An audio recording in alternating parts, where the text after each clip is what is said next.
One of the questions I often hear people ask is, why would people choose to receive the mark of the beast? I mean, after all, he's the bad guy, right? The answer to that question is the same today as it's always been. They will accept it, well, because of fear. Picture the following scene with me.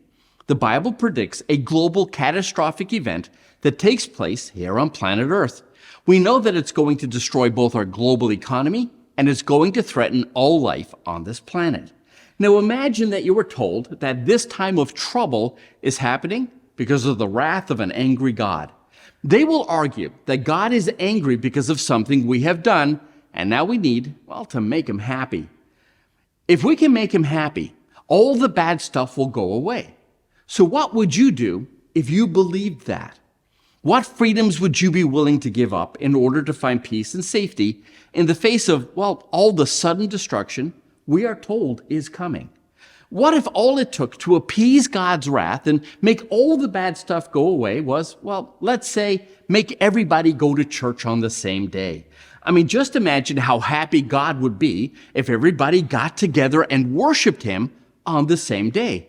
I mean, come on. Would you do that to make God happy? Right? Well, they will argue that all we have to do to get our peace and safety back is to get everybody to worship God on the day that the church and state tells you to worship. You know, the day that the church made holy, not God's seventh day, Sabbath, but Sunday, well, because the church changed it. Would you do it? Would you go to church on Sunday to save your life, to save the planet, to save your standard of living? Would you do it even if it meant that you had to force other people to do it?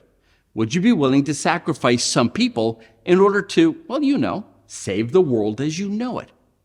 Would you do it? Because apparently at the end of time, most of the world will do just that. The Bible tells us that a day is coming when religion will once again use the power of the state to control how and when people worship. They will do everything in their power to force people to comply.